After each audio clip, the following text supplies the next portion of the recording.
This is the journey to One Africa.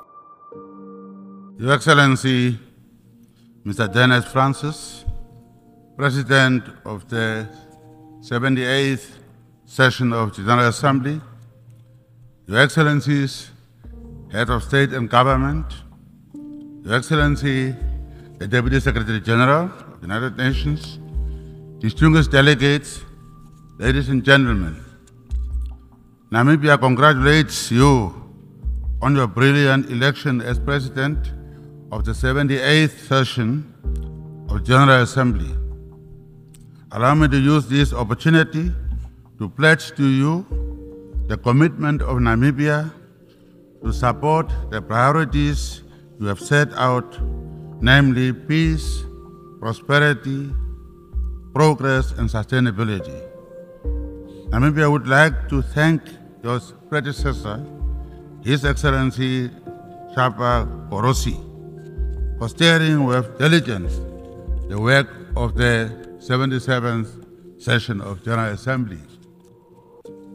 Let me state that Namibia agrees with Secretary General Antonio Guterres, who a few months ago said, quote unquote, "Unless we act now, the 2030 agenda will become an epitaph for a world that might have been." Therefore, the theme of this session, quote, "Rebuilding Trust and Reigniting Global Solidarity, Accelerating Action on the 2030 Agenda and its Sustainable Development Goals towards Peace, Progress and Sustainability for All," is fitting. With the onset of COVID-19, the number of people living in extreme poverty rose for the first time in a generation.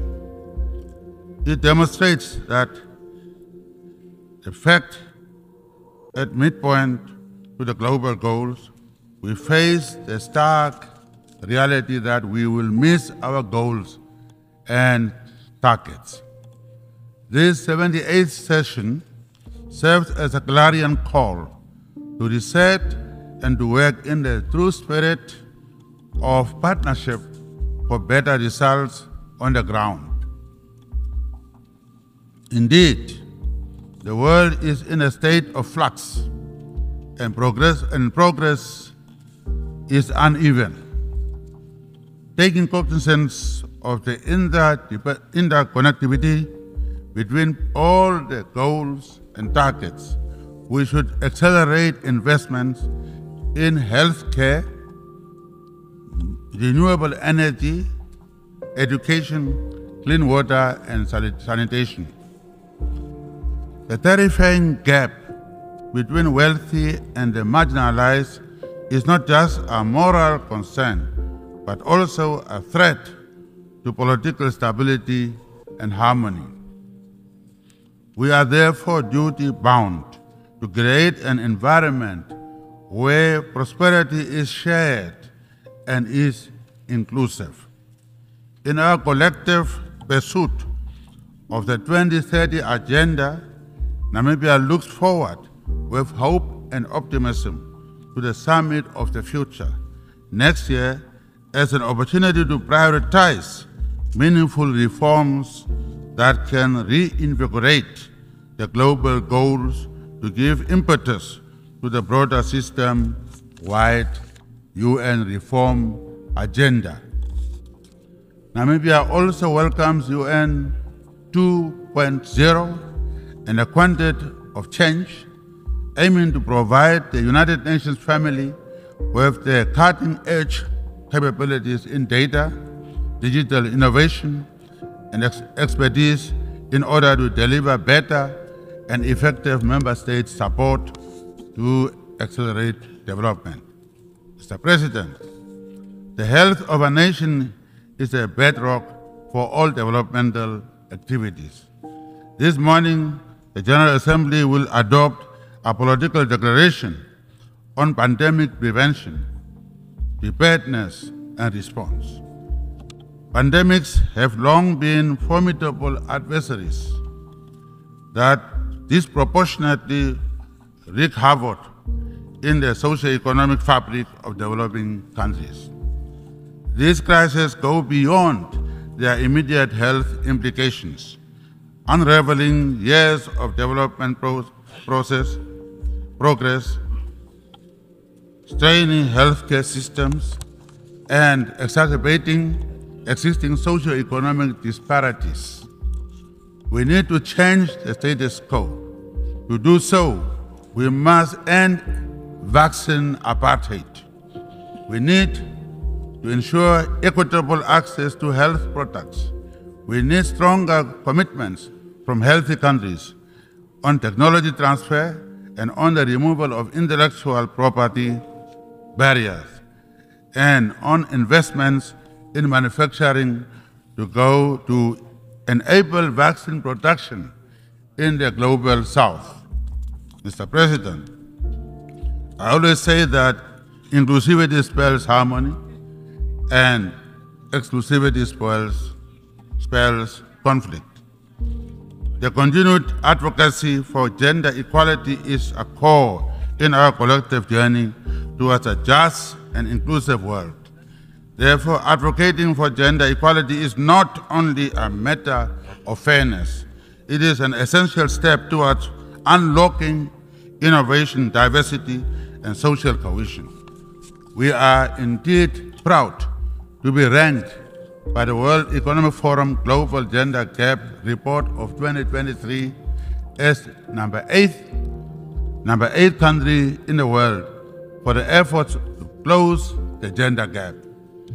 In addition to having 44% female representation in Parliament, we have women in the positions of Prime Minister, Deputy Prime Minister, and current Deputy Prime Minister has been selected by the ruling party to be the candidate. And very soon after I leave, in a year's time, she may be the one to come and stand here, who is here with us. And 2/3 of our key banking institutions are headed by women. In the same vein, we believe in promoting inclusive and effective governance that ensures that the youth are integrated into decision-making structures to play their part in the future they have helped to shape. Mr. President, rapid advances in technology, quantum computing, and artificial intelligence are transforming the global landscape, offering unprecedented challenges and opportunities for growth and development. Therefore, developing countries should not be left behind in this digital revolution.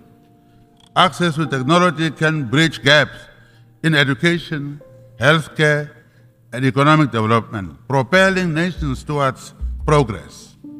We must navigate technological challenges and harness opportunities by fostering an environment that is conducive to technology transfer, technology adoption, skills development, and collaboration. As we march towards COP28 for the final global stocktake, we are acutely aware that the energy transition is not only a necessity for the combating climate change, but also an opportunity for economic development. Consistent with their pledges made at the Paris Climate Summit in 2015, developed nations must provide financial and technological support to enable developing countries to shift to cleaner energy sources without hampering development. 3 years ago, during the 78th General Assembly, Namibia boldly announced its intention to change its economic structure by leveraging innovative financial tools to mobilize sustainable climate financing to combat climate change. 1 year later in Glasgow, Scotland, on the margins of COP26, we announced the development of large-scale green hydrogen projects that will provide the world with the clean molecules needed to decarbonize hard-to-abate sections. Today, we have more than 5 such projects under development, looking to deploy more than $20 billion in order to develop our world-class renewable energy potential to give our future generations a fighting chance against warming climate. Mr. President, developing a new synthetic fuels industry in Namibia is not just an opportunity to fight climate change, but indeed offers an unparalleled opportunity for green industrialization. Namibia has now attracted new industries that are looking to make use of the cheap, clean electricity and molecules that shall be produced in Namibia. One such pioneering example is the SWAHILI project by High Iron, which plans to use Namibian-produced green hydrogen to deliver the first industrial production of iron at net zero emissions. During the first phase of the project in 2024, an annual output of 15,000 tons of direct reduced iron is planned. SWAHILI will be one of the biggest primary production sites of green iron worldwide and is expected to sequestrate 27,000 tons of carbon dioxide emissions per year, equivalent to 50% of the carbon dioxide emissions of Namibia's entire power industry today. In order to transport the clean molecules to their final destination, shipping, which is yet another hard-to-abate sector, will also need to deploy innovative solutions. This is why Namibia is now developing green shipping corridors with Marx McKinney Moller Center for Zero Carbon Shipping as we look to map and fund the development of carbon-neutral maritime value chains from production, transportation, storage, and consumption of clean fuels and carbon-free products made in Namibia and traded with the world. We are working with Campaign Maritime Belge, a shipping company from Belgium, with plans to build a clean ammonia bunkering facility in Walvis Bay at a cost of more than €2.2 billion in partnership with Namibia's own Oldhaven lease company.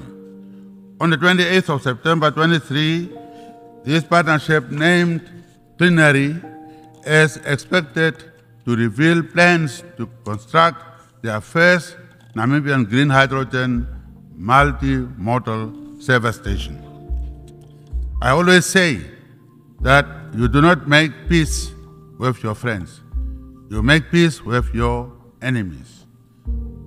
Punitive measures imposed for over half a century on the Republic of Cuba have brought untold hardships that have disenfranchised the Cuban people.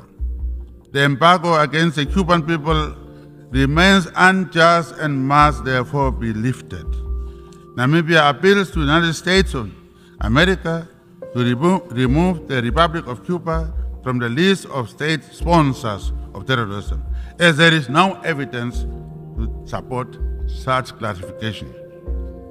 Selective punitive measures against Zimbabwe and Venezuela must also be lifted, as these measures constitute the greatest obstacle to the implementation of 2030 Agenda for Sustainable Development. The United Nations Charter remains an important source of inspiration, reflecting the commonality, agreed upon values of diplomacy and peaceful coexistence. We regard the Charter enshrined rights to self-determination for all peoples as essential. This rings true for the people of Western Sahara. While our right to self-determination has been upheld, the people of Western Sahara continue to remain under occupation. We recall how Morocco supported our right to self-determination, and now we call on them to do the same for the people of Western Sahara. Similarly, the people of Palestine yearn to transition from the inhuman conditions of oppressor's rule. Namibia is therefore pleased with the decision of the General Assembly to submit to the International Court of Justice a request for an advisory opinion on legal consequences arising from the ongoing violation by Israel of the right of the Palestinian people to self-determination.